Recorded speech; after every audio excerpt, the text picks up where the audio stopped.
I say so many times on this podcast, you cannot tell the story of Christian music without ... And so far, that has included primarily artists, musicians, and producers. But John, you and I both know that the artist can make the music, but there are others out there that have to have brilliant marketing minds who create avenues for artists to sell their art. Now, John, your resume, in my opinion, is mind blowing. Former president of the Gospel Music Association, that we all know as GMA, and head of the Christian Music Trade Association, served as a consultant for Sound Exchange and NAMM, a founding member of the Nashville Music Council. And this is where my audience is going to know your name: the founder of CCM Communications, which published a little magazine, among others, called CCM Magazine. Now, if rock stars wanted to be on the cover of Rolling Stone, Christian artists wanted to be on the cover of CCM. That was always our goal. That's how you knew you made it, if you were on the cover of CCM. Wow. And I'm excited to hear your story today and to reconnect with someone who made a real impact on my career. And you cannot tell the story of Christian music without John Styll. Welcome to the One Degree of Andy podcast. This is really exciting for me to talk to you. Thank you, Andy. It's really good to be here. Yeah. So, let's talk about CCM Magazine for a minute. We were talking before we got started that, kind of what I feel like I'm doing here is providing a time capsule, an archive, putting some of these conversations together so that they live beyond us. And, a lot of what I do, I think about now, these are things I can leave my kids and grandkids, and they can know what their grandpa was all about, and, some of the stuff I was a part of. And, you were talking too about how CCM Magazine was at the time. You were, I don't know if you knew how long these stories would last or how long these copies would stay around, but you were chronicling what was going on during that great era. Yeah, our job was to document what was happening in real time, and to give as much perspective as we could at the time, and just basic information, because when we started, and for a number of years after we started, there was no internet. Right. That's So right. one of the more popular aspects of the magazines, we had these lists of where people were performing in concert. It was, easy to find in a second on the internet now, but it was not available back then. So we provided a service, I guess, and doing reviews, and we interviewed artists, and we had news. I mean, if you were into the Christian music scene, you could keep up. Quite a delay factor from when we could actually gather it, print it, and distribute it. That it seems so, antiquated today, but it was what it was back then. Yeah. And we started out covering something new. Yeah. First issue of the magazine came out in 1978. Oh, wow. I didn't realize it went that far back. Which is another epoch ago. Wow. It sure was. And so people didn't know what to make of it. It was still being, the music was still being, Uh-huh. you know, hammered by televangelists and stuff as Yeah. evil, the Uh-huh. drums and, whatever was Yep. going on. And part of our motivation for starting it, and as we went along, was to try to help improve the industry. By industry, I meant not just the artists and the record labels can really improve them. That wasn't up to us, but the mechanisms by which they were getting to people, the retail stores, the radio stations. Because, back in the day, Christian radio was pretty abysmal, honestly. Right. Christian If it retail wasn't much existed, better. yeah, if it existed at all in most parts of And the country. yes, Yeah. and we thought that providing them information about how to do stuff, not that we knew everything, but we knew who did, Mm-hmm. and put them in the magazine, we thought we might be able to improve the efficacy of what Christian music is. These artists make these records. Let's get them out to people, and let's make the whole thing better, because at the end of the day, we wanted to try to have some impact on the culture. And if your systems don't work, you're not going to have the opportunity to do that. Yeah. Well, I think so many of us were, it was a lifeline for those of us that love Christian music. I think of myself growing up in the 80s and, going to a Christian bookstore or wherever. I can't even remember where I bought like my first Imperials albums or Amy Grant albums. But I do remember picking up a CCM magazine, Wow. and, I could, like you said, there were touring schedules on there. So I could actually see who was coming to my area, or or what albums were about to come out, or the reviews that you would give albums. So, you know, as a kid who had, you know, just a few bucks in his pocket to spend every month, I couldn't just buy every record out there. So, you know, it was fun to read the reviews uh, of what was going on with the albums that were being produced, and again, just to look at it and go, this is something that's different. It's the same, but it's different, right? So the quality was just as good as any other magazine I would pick up, but it spoke to something that was catching fire inside of me. And so early on, I was one of those devoted readers who couldn't wait for the next issue. And were you putting it out weekly, monthly, Well, we at had the two beginning? versions of it. It started out as a monthly, actually, it was printed on newsprint, the very first issues, Oh, really? but it was a monthly magazine, Uh-huh. which has, some delay times between, when you can print and get it out to people. But we created a weekly version of it, really for industry people that had the album charts and Yeah. radio So that charts would be and CCM Update, right? CCM Update. That Yeah. was business news. That came out Hmm. every Friday, and we finished it Thursday night. It got printed and mailed on Friday, and everybody got it on Monday. So it was much more up to date Yeah. than the magazine could be, but it was different material. Yeah. Well, I mean, for an artist, I mean, early in the days before him, that's how I knew where our singles were. Yeah. You know, I didn't always get a call from the record label, but I could pick up a CCM magazine or listen to John Rivers on 20 the Countdown magazine or you know, those are the ways even as an artist I kept up with what was going on even in my Right. career. Yeah. Yeah. Yeah. Who was the first who's on the first cover of CCM? The Boone sisters, Oh, Debbie Boone and Debbie Boone and Lindy okay. Boone, Lori Boone. Yeah. They and Cherry Boone. Yeah. They Debbie had her big hit "You Light Up My Life," Right. I think in 1977 maybe, Yeah. and Yeah. nobody had really interviewed her, not from the Christian space, until that time.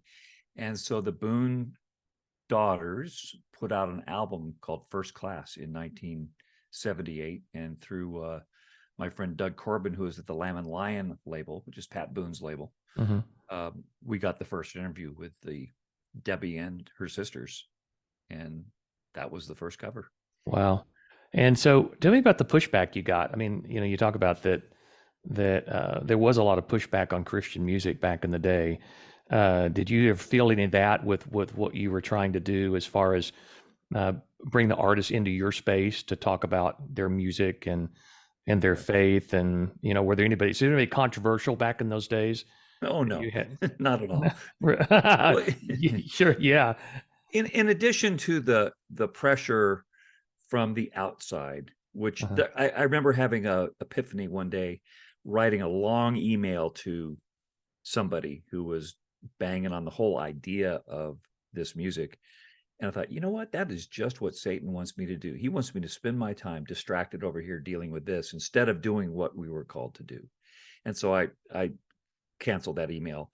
But people like Jimmy Swaggart, I actually interviewed him.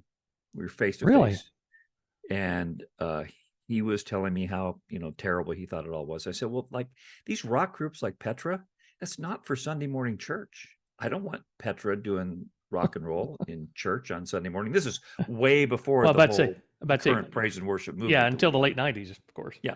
And Yeah. so on TV, that came out as I met with one of the leaders of the Christian music industry, and even he thinks it shouldn't be in worship. Oh man. Twisted it completely. Yeah. So you got that, and then you had occasional pushback from within. You mentioned you liked reading reviews because you couldn't afford to buy everything, Yeah. and a review would help you decide what to buy. Well, a bunch of artists got together and sent us a group letter one time objecting to the whole notion of reviews, negative reviews, that is. Yeah.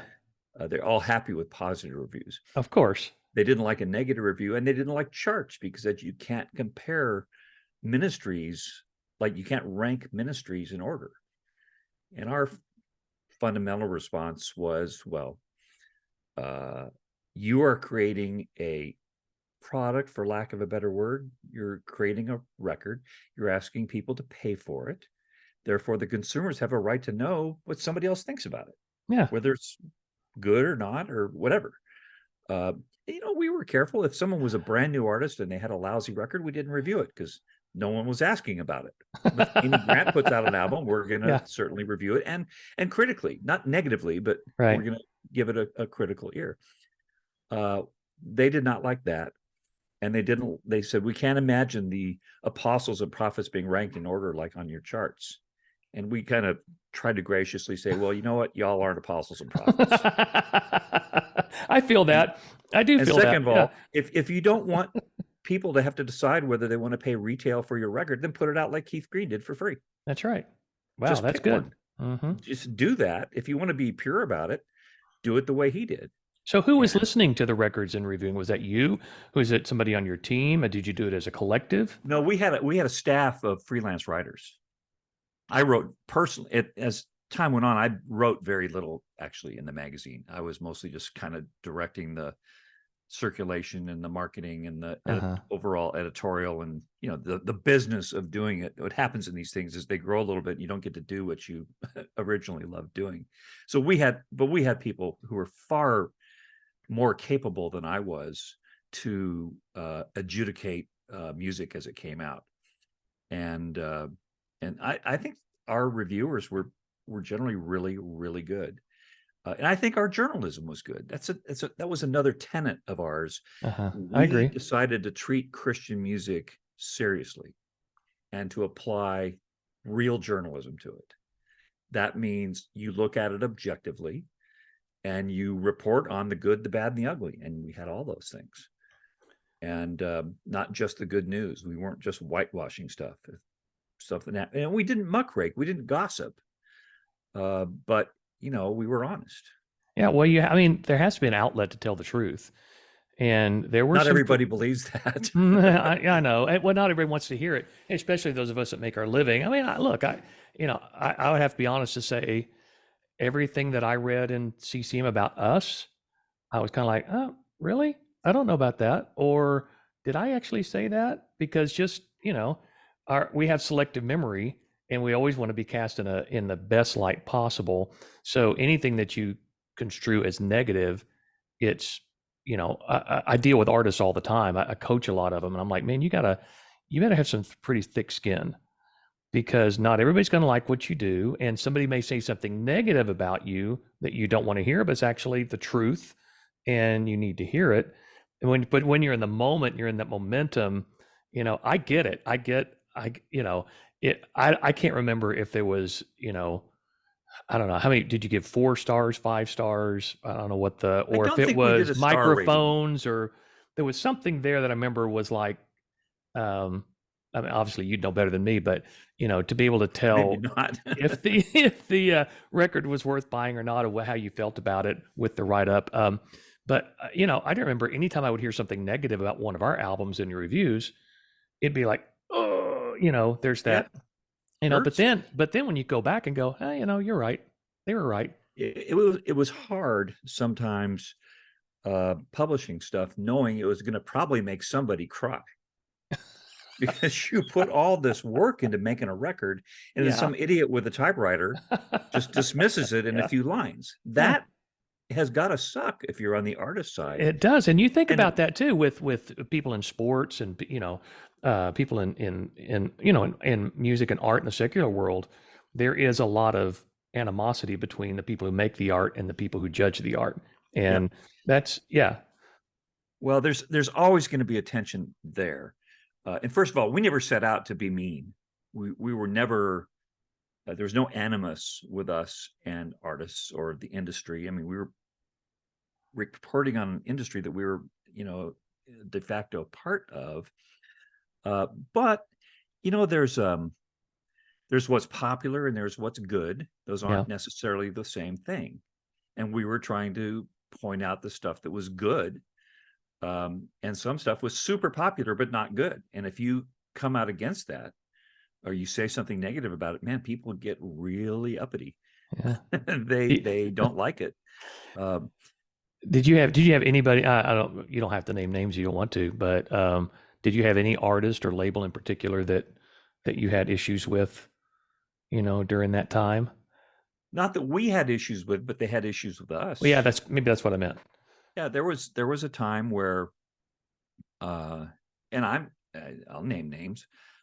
We did a review of Carmen's "Addicted to Jesus," or may he rest in peace. Uh, that was pretty negative. We started out with the basic comment that addiction is just not a good property, no matter Huh. what you're addicted to or who you're addicted to.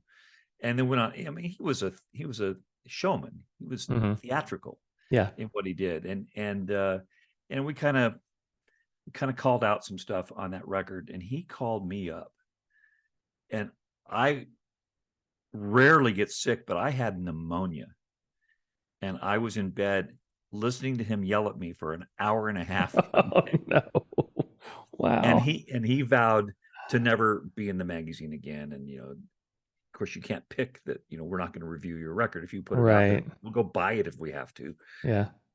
But the good news on that is we reconciled sometime after that. I went to his house there in Tulsa, and we did an interview, me with him, as the sort of head guy at the magazine. So it had a little extra weight, maybe. Right. Um, and then I think we were good because he I saw him at a release party, and he says, Have you heard it? Did you like the record?" I said, "You need to read our review." But he was super sensitive, and we had a record Huh. label, one of the majors, who felt like they were not getting adequate coverage, specifically not enough covers for their artists, and they just Interesting. decided to boycott us. Huh. We're talking one of the big three. Oh, what was it, uh Benson? no, Sparrow. Oh, interesting.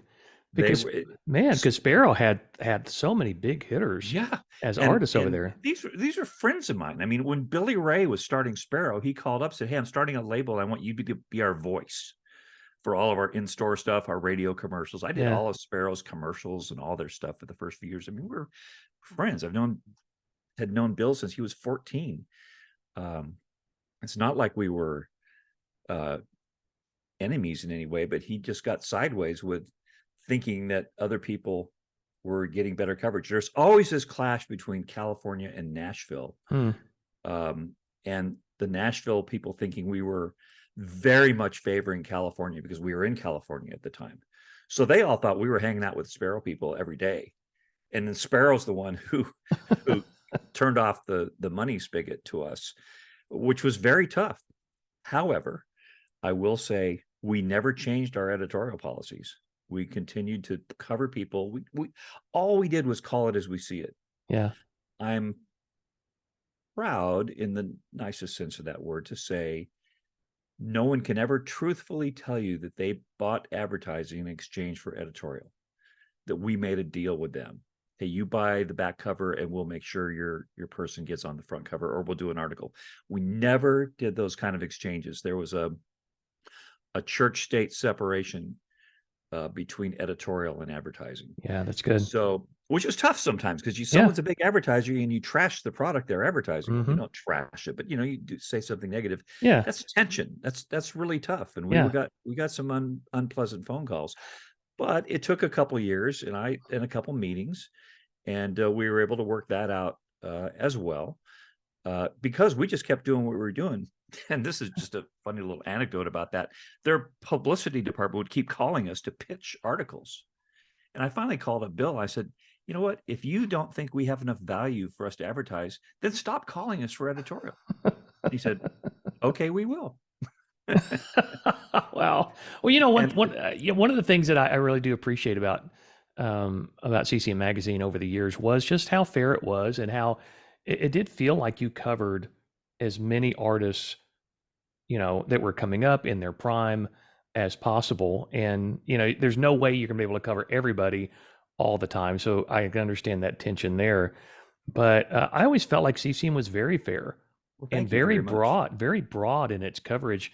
I've had Michael Rowe of the 77s on the podcast, and he brought you up and saying that Really? he said I don't know if you remember this, but he mentioned that he talked to you and was upset that they were never on the cover of CCM. And he said, you looked at him and said, that would be the worst thing for your career. You don't want to be on the cover of my magazine. because that's not your audience. Your audience wouldn't. It's two separate things. And he's like, I got it. I totally got it, and appreciated that honesty with him. But I know there were, a lot of bands that were just kind of off the beaten path or weren't in. CCM is contemporary Christian music, so for rock bands and fringe bands and you know. There was there were other subcultures of Christian music that probably didn't get as much time in your magazine, but I would see them in there from time to time. So I always did applaud you guys for trying to broaden my horizons as a reader, as a listener, as somebody who loved music, to check out other artists and people who were up and coming. Well, we had to try to figure out who was in the audience, Mm-hmm. and we knew who the audience was pretty well. Yeah. Um, and there were magazines or publications serving the alternative community. And while we covered most of those bands one way or another, we didn't cover them the way we would the more mainstream pop stuff. And frankly, we chose that uh, because this had to make money. Yeah. It never really did, but it had to at least pay for itself. It's a pretty expensive operation to do it right. And so we went for the center of the market. And that sounds pretty crass, pretty cold, but that is a calculation you have to make. That's right. And then we tried to execute. But, we were the first publication to put Steve Taylor on the cover. Yeah, I remember We, that. we we did put a lot of rock and alternative Mm-hmm. bands in there, and we covered almost everybody. We covered U2, even though they didn't want to be covered. We covered, you know, Yeah. you have a For Him on the cover, and then you would have um, Whiteheart. Yeah. Whiteheart. I'm not sure we ever had Bruce Coburn or somebody like that on the cover, but we Yeah.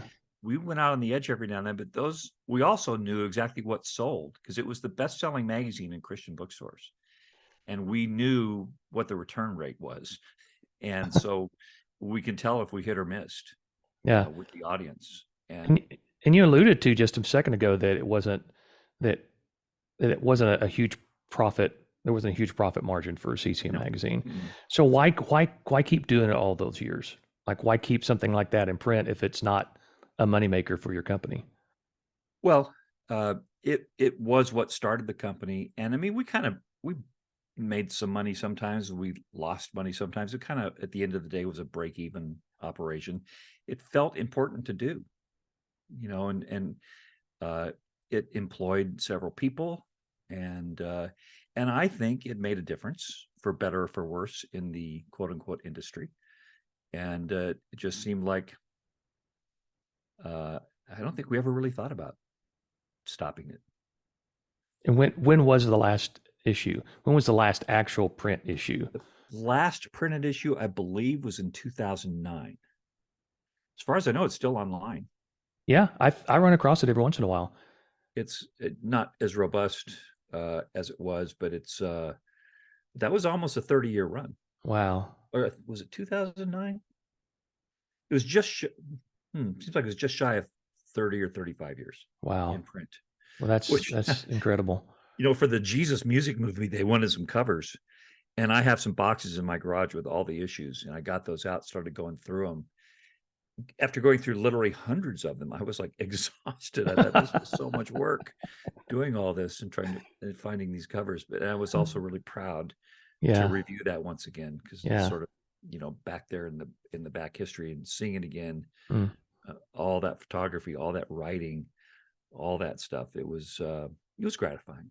Well, do you have artists that stop you and tell you thank you, or, I mean, I'm one of them, but or ask for like copies, and I know my mom had every copy that we ever, that Yeah, we were ever on the cover or had an ad in somewhere, and so once she passed away, I got this big box of so many CCM magazines that I was really grateful for, that's cool. just because that's something I'm glad that I have now.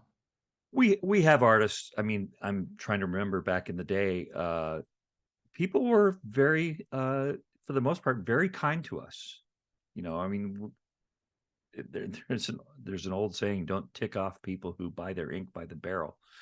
And I think they were a little worried about maybe we would be capricious about things and Oh, try to sure. get back to them Yeah. for something. I said, no, I it just totally wasn't how understand that. Yeah. it was not how we rolled at all. But people don't know that. Yeah. They think that we're, gonna go take somebody out. We just never ever did that. Um, but we have yeah, people have said some really nice things.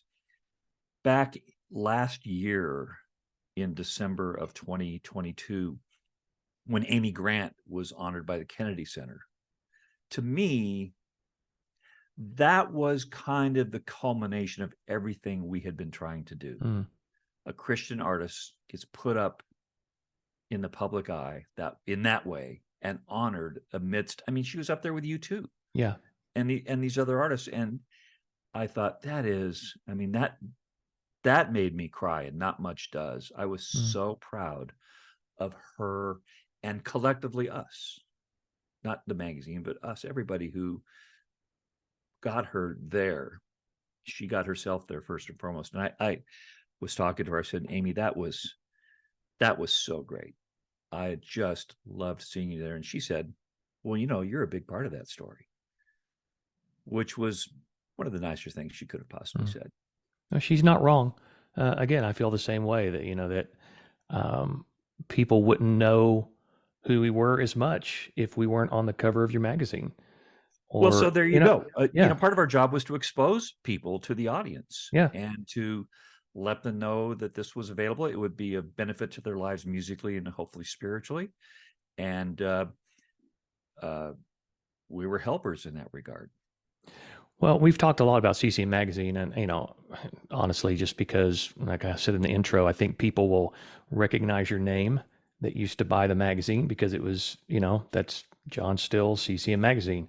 Uh, but obviously, that's not all that you've been a part of. Can you just take us back a little bit to how you got into the Christian music scene and where that all started for you? That's pretty easy. Um, and first of all, before we leave the topic of CCM Magazine, it was far more than me. The people on the ground, the editorial staff, the circulation staff, the marketing people, graphics people, they were the ones really who made it happen. I was the guy behind the curtain fiddling with the knobs, but they were the ones who really did it. Without them, we'd have nothing. So my interest has always been in radio. And I was working at a little production company in Southern California, and we did all the tapes for like One Way Library. So Chuck Smith tapes and Mm-hmm. Walter Martin tapes and Hal Lindsey tapes, all those stuff. I ran the duplicating production facility. And we also built a sort of a broadcast radio studio, turntables and all the stuff for broadcasting. And Maranatha Village hired us to produce a daily Christian music radio show in 1974. Oh, wow. And I became the host of that show because I was there. Huh. And I When you've got a great really voice for it. did, oh, thanks. I didn't know very much about the music, although I had been around that scene. I mean, I was at Calvary Chapel Mm-hmm. going there, and Maranatha 1 came out, and I knew all those people. Chuck Smith Jr. and I were on the track team together. Chuck Smith Sr. married my wife and I. Wow. Uh, so I was very close to that whole scene, and I knew that stuff. What I did not know was like the Gaither Trio and other stuff from that world. So the music department of the store hipped me to those things and kind of made the playlist of what to play. So I played it, and the owner of the store, Jim Willems, who was a visionary, bought an hour of time every day on KGER, which was an AM station in Long Beach, California. Big signal, but it was a dollar a holler station, as we used to call them. It was all preachers. Dollar a holler.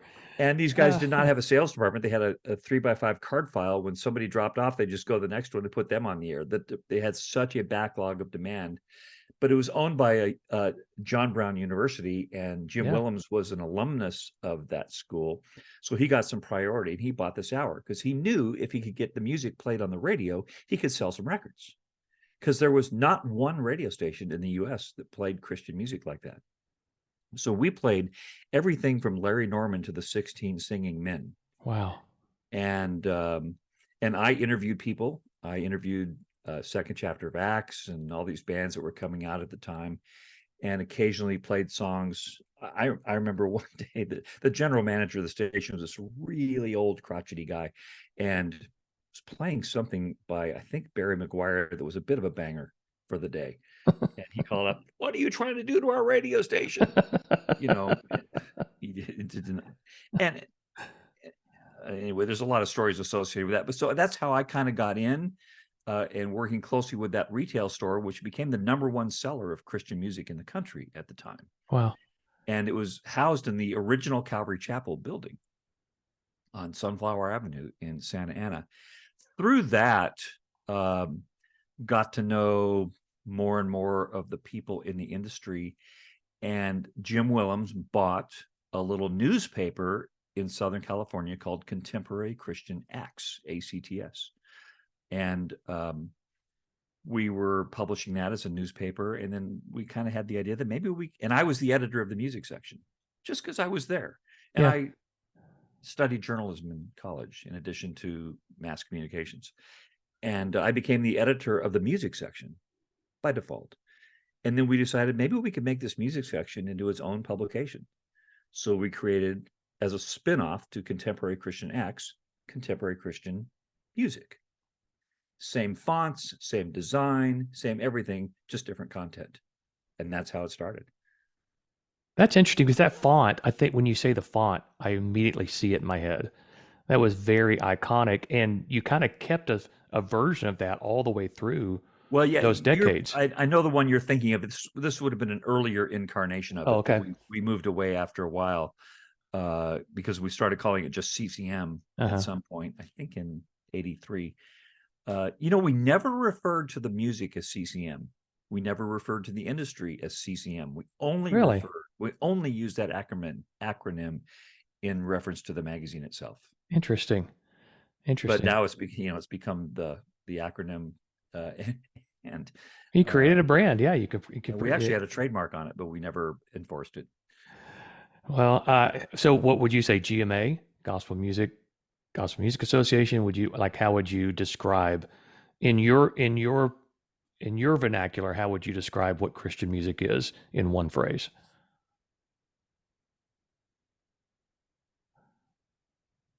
Music Well, about the spiritual life, oh well. Okay. and I that can agree. be anything about the spiritual life. That can be praise, that can be Hmm. preaching, it can be instruction, it can be motivation, exhortation, any number of things. It can be entertainment, it can be ministry. Those things are not mutually exclusive. It's not a binary choice. And a lot of the controversy then and now is it entertainment or is it ministry? The answer is One of my yes. favorite lines of all time. I was sitting in the back of a concert hall with Gary McSpadden, and something was going on. I think it was at GMA or someplace. Somebody was on the stage. I don't remember who. I honestly don't. And Gary leans over, and we'd been having this discussion. He leans over and he goes, "I must be getting ministered to right now because I'm sure not being entertained." Yes. Oh yeah, that was kind of the cloud we all lived under for so long and never, I never knew how to put words to it. I just knew that we were good at what we did and we were Christians and I love how you said that. It's about our spiritual life in God. It's our spiritual journey that we're talking about in our music. It's just exactly what people in pop music were doing. They were talking about their personal lives and the things they were going through and the chaos in their lives or who they were in love with. And that's all we were doing in Christian music was just expressing who we were in Christ. The ministry industrial complex is, in fact, very complex because you've got these layers. You've got money, you've got theology, you've got sort of the business, you've got the ministry, all these things rolled into one. Um, I heard your interview with Steve Camp and talking about his 107 theses that he did. Yeah. And I kind of butted heads with him on that. On some things, I agreed with a lot of it. But he said companies like his own company he was with, Sparrow, well, they are unequally yoked with EMI because they're a ministry and EMI is a business. And I'm like, don't look now, but Sparrow's a business. No, Right. they are. Yeah. All these people, all the groups are businesses. Yeah. 4 a.m. was a business. A At the church end of is the a day, business. A church is a churches, business it's in all many, many ways. it's the difference is when you have a ministry, nobody owns it. Nobody owns a church and then sells it at a profit. But you can own a company and sell it at a profit. But at the end of the day, they both have to have a revenue stream and control expenses. The revenue stream could be donations or it could be somebody buying product. It's Right. all really kind of the same. But when you get money and fame and spirituality all kind of rolled up into that thing, it gets really, really messy sometimes. And you said if this industry wouldn't be the same without blank. So many times I've heard the phrase, well, if the purpose of Christian music is blank, there's 100 different things in that blank. Yeah. It's probably all of them, Yeah. just not all at the same time. It's okay. Yeah. Just don't get so uptight about when somebody is doing something other than what you're doing. If you don't Well, like it, don't buy it. yeah. People don't understand the power of the mosaic, and I think that's, again, it's a big part of what's wrong with our society right now is everyone has an opinion that can be broadcast everywhere. And there's so much division on what's right, what's wrong, what's acceptable, what's not acceptable. And I mean, look, not everything is acceptable and right, but we've lost the ability to have discussion. We've lost the ability to sit down and listen to someone else's point of view, which, I can also say, it's I love that my kids listen to my music and I listen to their music. And again, taking it back to CCM, I think that what was so beautiful about that era of CCM was how much of a mosaic that it was. And CCM Magazine really portrayed that in a great way. I mean, I'll be real honest with you. I'm not a huge fan of current Christian music because to me it's a little vanilla. It's a little kind of one notish, and not that it's not doing what it's supposed to do, but I think that's another reason why people are, uh, you know, they are interested in going back and listening to the music of the 70s, 80s, 90s, early 2000s because people were taking chances and there were different voices and different ideas. You had Steve Camp, and Carmen, who were these firebrands out there that were, speaking their mind, and you didn't always agree with them. But then you had, people like Twyla Paris and Steve Green and Larnell Harris and Point of Grace, who are on the other side of that, who so many other people could go, well, I I can get with that, but it's when they all come together and we can respect one another, we can argue with one another, and in the end, we can sit down and have conversations Yeah. in our older ages and go, yeah, I really appreciate what you did back then and what you stood for.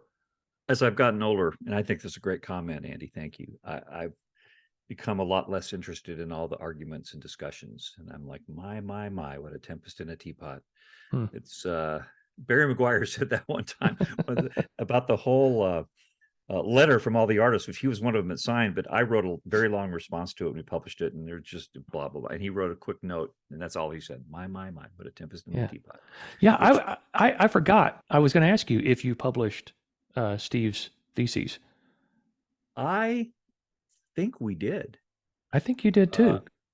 and and we commented on them too. Maybe don't really remember. I remember he and I having a lot of face-to-face discussions about it Yeah.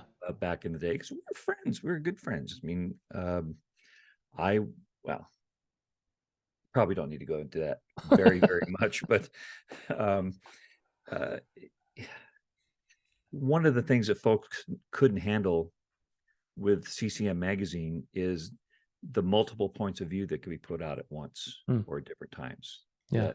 And I think we should have had more of a editorial point of view. We saw ourselves at the time as more of a conduit for points of view. If you're Steve Camp, you get in there, you say what you want to say. If you're Carmen, you get on there and you say what you want to say. If you're for him, you say what you want to say, whatever, whoever. We let all those different points of view breathe out there because our mantra was kind of like the original Fox News. We report, you decide. Yeah. And we're not trying to decide for you. For me, victory was making someone think about it. Hmm. If I can make you think about it and come to a conclusion, then I've done my job. And because a lot of people in the industry, a lot of artists just did it because it was there to do. They Yeah. felt like doing it. They weren't really strategic about it and they didn't really know. And one thing I will say about Carmen, he knew exactly what he was doing and why he was doing it. That's right. He was very strategic about it Hmm. and not in a bad way. I mean, I have to give him kudos for that. Um, he didn't get me addicted to Jesus, but I admire the fact that he had at least thought about it. Yeah. And you know, Well, and to be fair, John, I look back on my career and go, did I even really know what I was talking about? Most of the time I didn't. I'm figuring it out as we go. And I think you probably saw that with younger and younger artists being signed because it really wasn't that way. I mean, Amy was young when she was signed to her first deal, but you know, beyond that, I would say the majority of people who are signed to record deals in Nashville were a little bit older, a little more seasoned, maybe, kind of had some sort of career before they got their first album deal. But then in the late 90s, early 2000s, man, it really shifted to, more of this, what would become the American Idol approach of, let's just find the next youngest, brightest star and put them out there. And so, I was 23, I think, when our first For Him album came out. I'd been in Truth before that for a few years. And, to me, it was all a blur. It was all, it was concerts all the time and studio all the time and interviews all the time. And you it was a just, great life. You it roll with it. wasn't, yeah, you do. But you also look back and go, I said that? Oh, oh, wow. Did Well, I mean to say that? That's in print now. And I don't know that I believe that way. when I turned 30, I looked back on my early 20s and thought, man, I was such an idiot. We all were. And We then you all turn were. 40 and you look back when you were 30 and go, man, I was really an idiot. Yep. And still saying that. Yeah. Well, and I think that one of the things that had to be tough for you guys was you did have a lot of artists that didn't quite have their compass pointed where they knew they wanted to go. They were kind of trying to figure it out, and I'm sure some of those, again, like an artist like me, I can go back and read some of those old interviews and just go, oh, what was I thinking? But we were trying to figure it out, and you gave us a place to do that. But again, I'm sure it created, you know, people who maybe were a little more mature in their faith or, knew, been to seminary where I had not been and could pick apart what I was saying and going, well, that's on them and that's on CCM Magazine for, putting that stuff out there. I'm sure that was a part of it as well. Yeah. Uh, you had uh, people who clearly weren't ready. Hmm. And, I think there's a lot of management responsibility. I'm sorry about the phone thing in the background. That's okay. Um, I think they're telling us our trash isn't getting picked up tomorrow. Oh, yeah, you've got We that got big eight winter. inches of snow, and in Wow. Nashville, that's crippling. Yeah. Anyway, yeah, you're going to have immature people. You're going to have 100% sinners. Hmm. It's just uh, and sinners sin, That's right. haters hate, Yeah. players And, play. yeah. And, and the sinners that have a platform, they do it for the whole world to see. And, It's you hard know, to stumble in public, yeah. and for us, and this would apply to GMA and everything. You really have to decide how you're going to treat that. Yeah. Because you If had, someone has failed, is there a yeah. point in which they're rehabilitated and you bring them back Yeah. in? Um, Radio had that dilemma for so long with, Amy and Gary's separation, and then of yeah, course Sandy's divorce, and then I mean probably the biggest thing of all was Michael English and what yep. happened to him. I mean, you guys have to cover that and be honest about it. Uh, Without being gossipy. right, without being gossipy. And yeah, that's got to be a difficult place to find yourself in, or maybe that's what you're, ultimately it's what you're created to do, is to navigate some of these stories and at least tell Right. them with some dignity and some class. We didn't have the term cancel culture back then, but Nope. some people definitely got canceled. And we were, even at the GMA, you have to decide who you're going to platform. When do you let Michael English come back on the Dove Awards? Yeah. When is it sort of okay? When is it safe? When is it safe for Amy Grant? It's that's a hard thing because it's obviously we're not supposed to be the judges. That's God's job, but we have to be responsible for the platform that we have been entrusted with.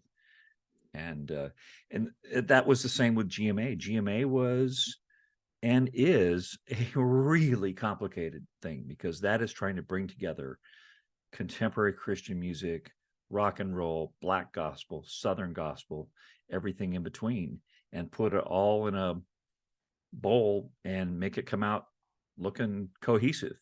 And it's pretty tough. Yeah. And with a show like the Dove Awards, without even getting into whether we should have awards, it was difficult when you've got a couple hours. What do you put in that couple of hours that represents it? The Grammys have the same problem. Yeah. Classical music doesn't get its quote unquote fair share, nor does jazz, Hmm. nor does gospel, because they have to decide what's going to keep eyeballs on the That's TV. right. That's And right. it's not, you don't want it to be just about that, but it is about that, has to be about that at some level. That's what I found in Christian music as I look back on it after all these decades, is that extremely thin line. And Yeah. we've talked about this several times already. That is it about marketing? Is it about ministry? And it's that constant battle that we all faced. Whether you're an artist or on your side of things, what do we promote? How do we promote it? And why are we promoting it? And obviously, I don't want to get into should we have Dove Awards or not, because I do have my opinions on that. Again, being away from it for so long, and I don't ever want to come off as the guy's like, well, I'm not getting nominated, so I don't believe in it. And I think some of that comes from, if we're honest, and Steve's a friend of mine, but Steve Camp, you can look at what he put out there, but you can, the industry can look back and go, well, but your sales are dropping, and you're not played on the radio anymore. So this is kind of your dig at why, that's what happens in this industry, that I think is, if we manage it well, man, we can reach a lot of people. But you're off just a little bit, it can be a little bit of a hornet's nest. And again, I think that's why I have such respect for you, John, and what CCM Magazine was able to do, because it felt like you were a part of that thin center line that could tell the whole story, and the whole story just didn't get told very often. Right. And you've got quite a legacy. You talk about all those boxes of all those magazines. Yeah. That the story is in there, and you know I'd love for somehow that story, those stories to get out somewhere with some sort of you know uh sustainability. It's yes. But interest has changed. I mean, that a magazine like that, I don't think could make it today because first of all, a lot of what it delivered you can get other ways for Sure, free, sure, sure. fast. And I think interest in that whole world has just shifted dramatically away from the Christian singer, songwriter, performer to the whole worship industrial complex, which is a little negative, but I have Yeah, issues with it. yeah, I do too. I do too. It's and I musically it's uninteresting to me. Hmm. Um, and I in the Jesus music movie, I thought it was fascinating. Some of these productions they showed, these were huge productions, Yeah. way bigger than what there used to be. And it just seemed really odd to me um, to see this. But that's we could. There's better people than me to discuss that. Um, but thank you for your comments. That's very very kind. Well, I believe in this. I believe that everything comes back around, and you and I have lived long enough to see us travel around the circle once or twice, and everything comes back, right? And I Yeah. do think, I do feel like with the people that I interact with, the audience that I have, that there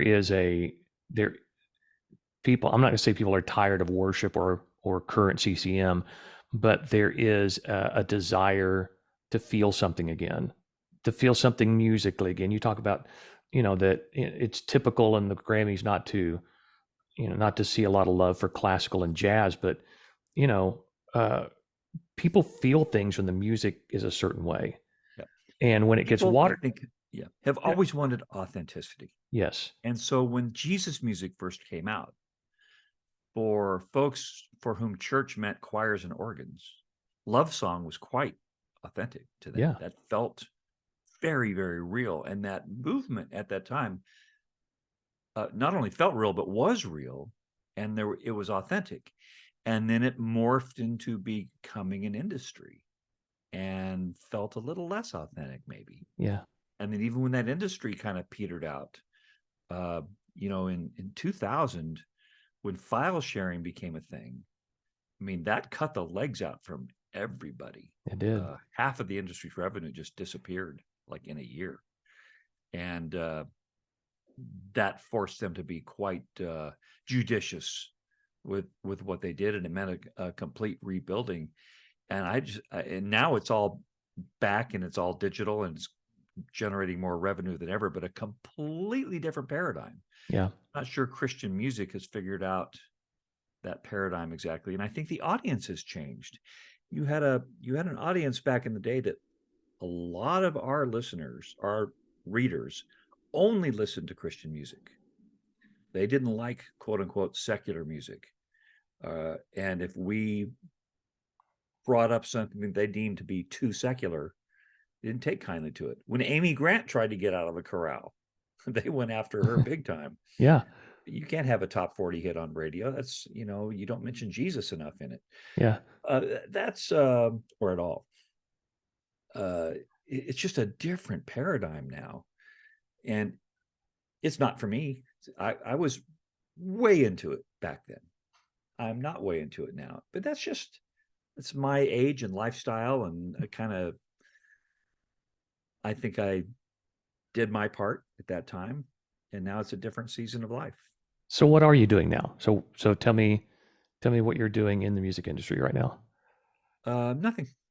Not at all. Retired. Completely retired? Yep. After the GMA, Lauren Ballman and I did a project where we were trying to get a new top level domain for the music world. Uh-huh. That is .music. So you could be andychrisman.music instead of .net. Yeah. Says what you do. So that meant working with ICANN, the Internet Corporation for Assigned Names and Numbers, and working with all the different music trade associations around the world to get them to back us. There were 8 applicants to operate .music, including Google and Amazon. Oh, wow. And we were the small guys, but we were actual music industry guys. And so took a lot of work and a lot of international travel, but we got probably 90% of all the world's music makers, both professional and amateur, to give us written letters of endorsement for what we were trying to do. It's very, very difficult, very challenging. But it took us 10 years. And we ultimately, all of us who were applying, sold out to one of the other applicants who was just willing to put up the money at that point in time, and everyone was sick of dealing with it. So Yeah. that just kind of that will happen. That's a live domain on the internet. But the pandemic happened, and I don't know very much about it now. But that was my post GMA world, Yeah. which involved all music, not just Christian music. In fact, Christian music is a tiny, tiny part of that, Mm-hmm. if even that. We were dealing with uh, like the RIAA and the musicians unions and the internet and the international versions of them, the publishers and all that stuff, and dealing with ICANN. ICANN runs the internet. They manage the domain name system for the internet. Their uh, job is to maintain the security and resilience of the internet, which is like, wow, Yeah. Yeah. It's like a whole no one thinks universe. about it. Yeah. Nobody thinks about it. I, I Someone I've never thought about it. makes sure it works all the time. Well, It should. I just want to say, I can think back of seeing for him, first on an inside cover, which was the first big win, for our career, going, we're on the inside cover of CCM Magazine, or, Benson actually bought an ad for our second album. And then, to actually be on the cover of CCM Magazine multiple times. Yeah, you were a few It was times. just, yeah, it was just always a thrill. And we never knew until just weeks before it came out if we actually made the cover. We knew, if our interview was going to be in there, how you're going to respond to our albums. But I only have really great memories of That's what good. CCM did for our career. And I just wanted to ask you, as we wrap this up, you've talked about a lot of things that you say you use the word proud in a, you know, you don't want to be in the right way. But what would you say as you look back over your career in your involvement of Christian music that you're most proud of? That I did everything I did in every role that I played with the highest level of integrity that I knew to bring to it. Never compromising basic principles, and um, knowing there were no shady deals. There Hmm. was no that it was done with the best heart I could bring to it. Not always right. There's things I would definitely do different today, Yeah. but real time on the ground, doing stuff with the very best of intentions. And I'm probably most I don't know, proud isn't the right word, but you know what I mean. Satisfied. Just feeling like, Um, yeah, just trying to do the next right yeah. thing all the Yeah. time. Well, that's And awesome. whether it was or not, time will tell. Yeah. Well, honestly, selfishly, I was hoping you're going to say your most proud moment was being on our Ride of Life video. Oh If my you even gosh. Wow. Yeah, you're bringing back some memories there. Yeah. Were you ever in anybody else's videos, music videos, any other band members or any other Not that CCM I can bands? recall. Nobody else was that dumb. Yes. You put me in their video, just you guys. Well, we I are was on the honored. cover of an Isaac Air Freight comedy album and Really? wearing a dunce cap. And real, You real big trivia there. you took it all in stride. Well, man, it's just so good to connect with you again. Again, I'm honored. You're a hero of mine in so many ways. Wow. So I nice. just love that you haven't finished your race, but in retirement you have finished your career well. And I just want to honor you Thank you. in this conversation. Just again to say thank you for the impact you made in my life. Thank you. That's the kindest thing anybody could ever say. That's all I would ever want. So thank you so much for that.